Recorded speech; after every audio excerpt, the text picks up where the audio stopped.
Esta narrativa foi compartilhada comigo por uma amiga de longa data, Emma, muitas vezes durante minha infância. Ela cresceu ouvindo histórias de vida que deveríamos guardar conosco ao longo dos anos. Para dar crédito a ela, nunca esqueci essas histórias. E sempre que o assunto de carona surge, elas vêm à mente e provavelmente continuarão a fazê-lo. Até hoje, ainda me deixa um pouco desconfortável quando penso sobre isso. Emma, que cresceu na mesma época que meu pai, nos anos 80, era uma jovem em meados dos seus 20 anos. Ela sempre foi uma pessoa de coração generoso, disposta a ajudar os outros em momentos de necessidade. É difícil imaginar que ela fosse diferente quando era mais jovem.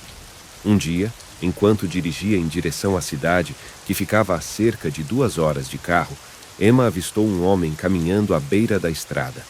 À medida que se aproximava, ele esticou o polegar, da forma típica de alguém que está pedindo carona.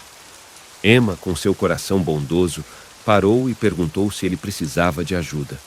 Ela me contou que ele foi muito educado, embora um pouco tímido, ao pedir carona para a cidade.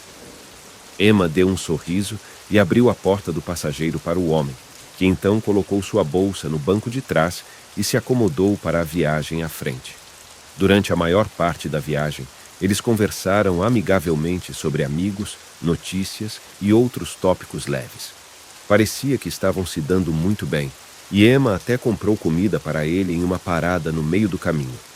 Ela disse que ele parecia confuso e estranho quando ela pagou, mas uma das coisas sobre as quais conversaram foi dinheiro e como ele estava precisando. Foi por isso que ele pediu carona em primeiro lugar. Eventualmente, ele aceitou o dinheiro e eles continuaram sua jornada. Quando chegaram à cidade, o homem agradeceu profundamente por sua gentileza e a comida, despedindo-se assim que chegaram ao centro da cidade. No entanto, antes de partir, ele pediu o número de telefone de Emma para que pudessem se manter em contato. Estava ansioso para se encontrar de novo com sua nova amiga. Emma escreveu seu número para ele e se afastou com um sentimento de satisfação por ter feito uma boa ação. Peço desculpa se você estava esperando algo assustador até agora, mas o que realmente me assustou quando criança foi o que aconteceu depois. Tudo parecia ter corrido bem, mas Emma fica com uma expressão de preocupação e um olhar peculiar nos olhos quando ela conta a próxima parte da história, algo que lhe assombra em seus sonhos até hoje. Uma semana depois, Emma recebeu uma ligação do mesmo homem a quem ela havia dado carona. Ele não a deixou dizer uma palavra além de alô, e em seguida revelou que ela deveria agradecer a Deus por ter sido criada tão bem. Ele confessou que, quando entrou no carro dela, estava planejando abusá-la, e uma vez que chegassem à parada anterior, ele tinha a intenção de roubar o carro e largá-la em uma trilha na mata mais adiante na estrada, antes de seguir seu caminho alegre. No entanto, depois de conversar com ela tão gentilmente, e até aceitar seu convite para jantar com um sorriso no rosto, ele não conseguiu prosseguir com seu plano. Ele não achava que poderia viver com a culpa depois de tratá-la de maneira tão amável. Suas últimas palavras ao telefone foram: "Por favor, Emma, por favor, nunca aceite outra carona." Em seguida, ele desligou o telefone. Emma nunca mais recebeu uma ligação dele, e quando tentou ligar de volta para o número que ele havia usado, descobriu que era um telefone público. Esta história me ensinou uma lição valiosa que eu vou seguir pelo resto da minha vida. Nunca aceitar caronas de estranhos, além de lembrar todos os dias o que os meus pais sempre me falavam quando criança. Não confie em estranhos, em pensar que não somente quando criança, mas também como adultos.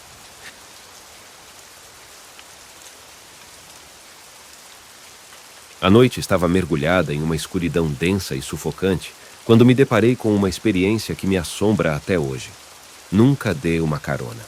Era uma noite de sábado, por volta da 1 da manhã, enquanto eu cruzava a sinistra rodovia 542 em Nova Jersey. Essa estrada costumava ser meu atalho para casa, mas naquela noite era um trecho infinito de floresta sombria, onde árvores retorcidas se estendiam como garras de monstros famintos. A fraca luz da lua Mal conseguia dissipar a névoa que pairava, lançando sombras distorcidas que pareciam dançar com uma malevolência macabra. Uivos de lobos ecoavam à distância, como se os próprios espíritos do mal cantassem uma canção sinistra que ecoava por todo o lugar. À medida que me aproximava da solidão que habitava aquela estrada desolada, notei uma figura escura no horizonte, erguendo o braço e o polegar, como se estivesse pedindo uma carona. Meu coração começou a bater descontroladamente, imerso em uma agonia de indecisão. Deveria eu parar? Reduzi a velocidade para observar melhor o indivíduo. Ele parecia jovem, talvez com seus 28 anos, mas usava um moletom cinza com capuz, cobrindo seu rosto sombrio e jeans azul que pareciam esconder um segredo nefasto. A decisão veio quase que instantaneamente, apesar da minha intuição alertar para o perigo iminente. Parei o carro e abaixei o vidro, perguntando para onde ele estava indo. Ele respondeu com um silêncio profundo, apenas alguns quilômetros adiante. Convidei-o a entrar e, à medida que ele abria a porta, percebi o quão apertada estava. A porta não fecha direito, você precisa forçar, expliquei educadamente, mas sua resposta foi perturbadora.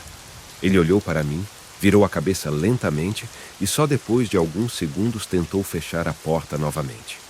Enquanto começamos a nos mover pela estrada, eu dirigia bem acima do limite de velocidade, ansioso para chegar ao seu destino e me livrar daquele estranho.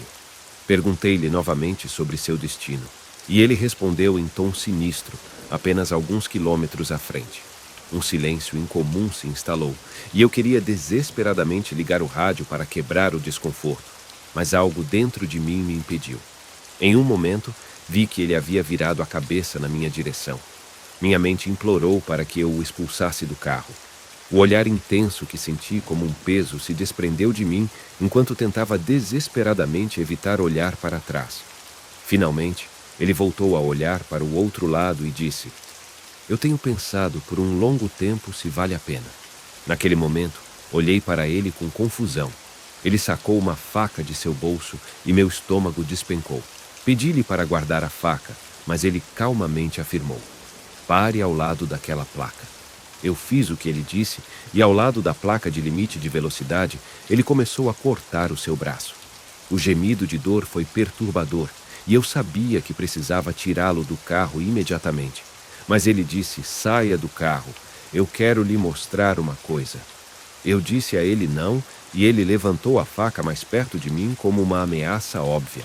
"Apenas saia por um segundo. Há algo que eu quero te mostrar por trás daquela placa." Eu sabia que minha vida estava em risco e eu tinha que ser inteligente, e então eu disse: "Sim, ok, cara, vamos." Abri a porta, levantei as mãos e recuei. Ele saiu lentamente, mantendo o olhar fixo em mim. Quando ele estava diretamente atrás do carro, pulei de volta para o volante, acelerei e nunca olhei para trás. Até hoje não sei como consegui fugir tão rápido, pois nem sequer sentia minhas mãos tocando o volante naquele momento de tanto medo e pânico que o meu corpo estava sentindo. Voltei para casa em apenas 10 minutos, ainda sentindo o olhar dele sobre mim. Esta foi, sem dúvida, a experiência mais assustadora da minha vida. E eu imploro a todos que, se encontrarem alguém solitário em uma estrada deserta durante as horas sombrias da noite, não hesitem em passar direto, pois o mal pode espreitar sob a superfície mais inocente. Às vezes, as boas intenções podem nos trazer graves consequências, infelizmente. 3 meses após completar 16 anos em 2005, adquiri meu primeiro carro, um Toyota Camry, em uma noite quente de sábado, quando meu amigo Adam me convidou para visitar a grande festa de um de seus amigos. Eu sabia que não estaria em condições de dirigir o Camry de volta para casa depois, então aceitei a carona da namorada de Adam, Olivia. Morávamos na zona rural da Virgínia, o que significava que as grandes festas eram uma raridade. Quando aconteciam, eram eventos importantes, já que nossos vizinhos estavam bastante afastados e o barulho não costumava ser um problema. Vou pular a maior parte da festa até o ponto em que Olivia, Nossa motorista designada precisou sair às pressas devido a uma pequena emergência familiar. Adam me assegurou que ficaria tudo bem e que encontraríamos uma carona para casa. Então, algumas horas e algumas bebidas depois, mal conseguia andar em linha reta. Verifiquei meu relógio e vi que já eram 2 da manhã. Decidi que era hora de ir embora e comecei a procurar por Adam, mas ele parecia ter desaparecido. Fiquei frustrado com o fato de ele ter me deixado para trás e pedi para usar o telefone do anfitrião da festa para ligar para a casa de Adam. Após 2 tentativas sem sucesso, desisti e percebi que não era adequado acordar a família dele. Sem saber o que fazer, saí cambaleando pela estrada e comecei a andar de volta para casa. Eu sabia que essa caminhada levaria de meia hora a 1 hora até meu destino. Cerca de 15 minutos depois de caminhar pela estrada, vi os faróis de um carro se aproximando por trás de mim. Levantei o braço e estendi o polegar quando o carro diminuiu a velocidade e parou ao meu lado. O motorista de um Ford Explorer abaixou a janela e perguntou para onde eu estava indo. Expliquei que minha casa estava logo adiante, após uma curva à direita, embora minhas palavras estivessem um pouco confusas devido à embriaguez. Ele riu e disse para eu entrar, e eu agradeci antes de entrar animado no caminhão. Eu estava exausto e me lembro desconsiderando completamente as coisas que o cara estava me perguntando. Eu estava tão perto de desmaiar que foi isso mesmo que ocorreu, pois as lembranças de estar naquele caminhão virou neblina. Tenho certeza que desmaiei. A próxima coisa que me lembro é que acordei ainda no caminhão em movimento. E o cara olhou para mim e riu, mas não riu dizendo qualquer coisa. Olhei em volta e percebi que a estrada que estávamos não era familiar. Eu perguntei nervosamente para onde estávamos indo. Ele então disse: "O que você estava fazendo tão tarde naquela estrada?" O homem respondeu a minha pergunta com outra pergunta irrelevante. Aí então, a triste realidade da situação me atingiu como um soco no estômago, e eu falei: Você pode me deixar sair em qualquer lugar que eu me viro." O homem respondeu com um firme não, e tive vontade de vomitar quando ele disse isso. Eu realmente senti como se estivesse: "Vou vomitar." Comecei a vomitar enquanto me sentia cada vez mais enjoado, e no segundo em que o homem tomou seus olhos fora da estrada, pensei na perfeita distração que ele mesmo se colocava. Eu me virei em sua direção e comecei a apertar o pescoço dele. Foi quando ele começou a se inclinar, embora diminuísse a velocidade do carro, o que fez o homem gritar de frustração.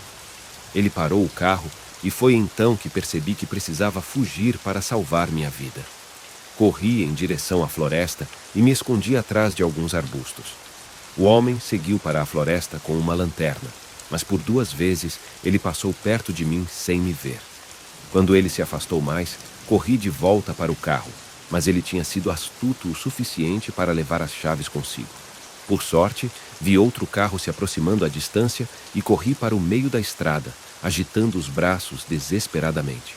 O carro tentou me evitar, mas eu não desisti, forçando-os a parar. Pedi ajuda e expliquei que havia sido sequestrado por um homem dirigindo um Ford Explorer. O motorista concordou em me levar de volta em segurança, mas não para minha casa, preferindo me levar para a delegacia. Quando cheguei em segurança, contei a AOS meus pais o que tinha acontecido. Meu pai perguntou se eu tinha anotado a placa do carro, e foi nesse momento que me dei conta de que não tinha conseguido as informações mais simples sobre o homem que me sequestrou, o que teria sido importante para denunciá-lo e evitar que ele fizesse o mesmo com outra pessoa.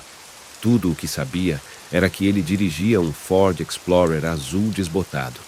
No que diz respeito ao Adam, decidi liberar a parte de mim que guardava ressentimento e medo daquela terrível noite. Não o vejo há 4 anos, mas esta foi a primeira vez que revivi esse incidente com todos os detalhes terríveis que você pode imaginar. Com o tempo, até as piores memórias podem começar a desaparecer.